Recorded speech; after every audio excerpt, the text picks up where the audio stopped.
Good evening. Thanks for joining us at Awaz News. I'm Kubrali and I'll be taking you through big news across Canada.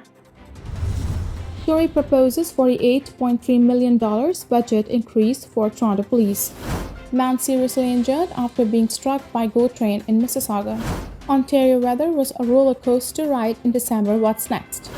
Suspect wanted in new assault after skipping court date. Toronto police. Ottawa man charged with threatening Parliament Hill, US and China embassies. RCMP. 2 people rushed to the hospital following collision involving TTC bus vehicle. Stranded passengers have all been returned from Mexico, Sunwing said. Those were the headlines, and now let's jump through the details. Mayor John Tory is proposing a $48.3 million budget increase for the Toronto Police Service. One of our principal responsibilities is to keep our community safe and to keep Torontonians safe. This will show itself in a proposed 4.3% increase in the police budget, Tory said at a news conference Tuesday announcing the investment. The proposed funding would bring the service's 2023 budget to approximately $1.166 billion.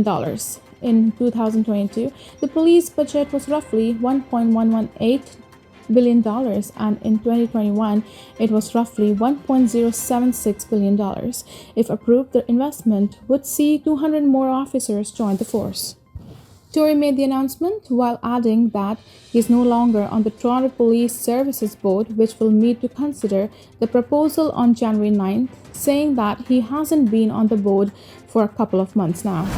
Sunwing says it has completed all of its scheduled recovery flights to bring home passengers stranded in Mexico after winter storms disrupted its operations during the holidays. The travel company says in a statement that its team have worked around the clock to return its affected customers home.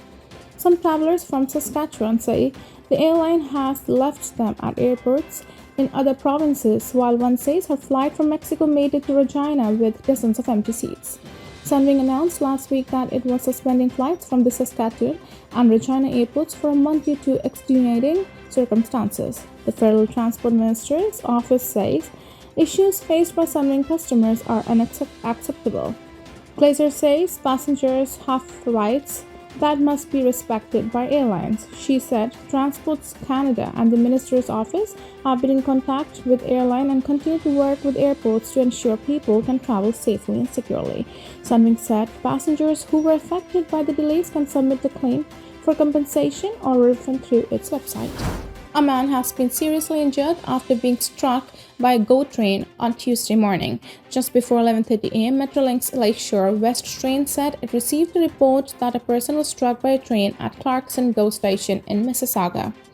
Peel police confirmed a man was hit at a very low speed, and paramedics added a man in his 50s was rushed to trauma center with serious injuries. Shortly after 12:15 p.m., GO Transit confirmed emergency personnel cleared the area and trains are backed up and running. Officers say they are still investigating. A 19-year-old Ottawa man is facing charges for allegedly posting threatening tweets targeted at Parliament Hill, the Department of National Defense, and the embassies of China and the United States. In a media release, the RCMP said its integrated national security enforcement team was notified on November 8 of death terrorism-related threats issued by a Twitter user.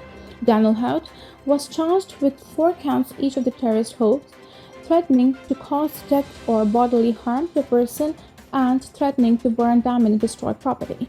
A spokesperson for the RCMP's Ontario Division said in an email that the threat targeting the Defense Department was not directed at a specific unit, and the same Twitter post mentioned the US Pentagon. Police said Hood was taken into custody, then released on the condition that he must notify them of any change of address, employment, or occupation, and that he must not be within 50 meters of Parliament Hill or the US or Chinese embassies or communicate with their staff. The RCMP said all threats are taken seriously, including those made on social media.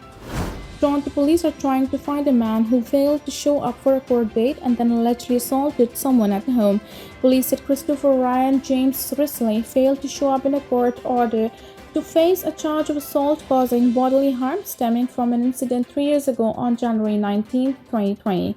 Police said that this past weekend, on January 1st, a man identified as Risley was at home in area of St. Clair Avenue East and O'Connor drive when a verbal argument ensued with another person. He allegedly threatened to harm the other person and assaulted them before fleeing the area, police said. Wesley, 44, is wanted on a bench warrant and is also now wanted for uttering threats and assault. Police said he is known to be violent and anyone who spots him should call 911 immediately rather than approach him. 2 people have been injured, one critically, following a crash involving a vehicle and a TTC bus in North York. The collision happened late Monday night near Bathurst Street and Harrington Avenue, which is south of Highway 401. Toronto police say that a black Hyundai was traveling north on Bathurst Street when it made a turn into the path of TTC bus that was also headed northbound. The driver of the vehicle, a 39-year-old man, was taken to hospital with life-threatening injuries. A 13-year-old boy who was a passenger in the vehicle sustained serious injuries. The driver of the bus was unharmed and there were no passengers on board at the time of the collision, police said. There are no words on charges at this time. It was a wild end to the year for weather in Ontario, according to Environment Canada, as the National Weather Agency projects what's to come in January. From crippling cold snaps to record high temperatures, the weather agencies said December was a roller coaster ride across the province. Most of the month saw above average temperatures, but drastic swings disrupted that trend in southern Ontario. Between December 23rd and 26th, daily temperatures plummeted 10 degrees below normal as a wicked winter storm cascaded across the province. But for the closing days of 2022, winter decided to take a holiday, Environment Canada said in its December weather summary. What's next? Southwestern Ontario saw below average precipitation for most of the year, but December was more wet and that trend is expected to push through this week. In parts of southern Ontario, rainfall warning went into effect on Tuesday and is expected to stretch into Wednesday morning. Rainfall between 15 to 25 millimeters is expected in Hamilton, Niagara. The weather agency warns locals to keep children and pets away from creeks and riverbanks due to potential flooding in low-lying areas. This was all from us today. I'm Kubra Ali, and I'll see you back tomorrow, same time, same channel. Have a good night.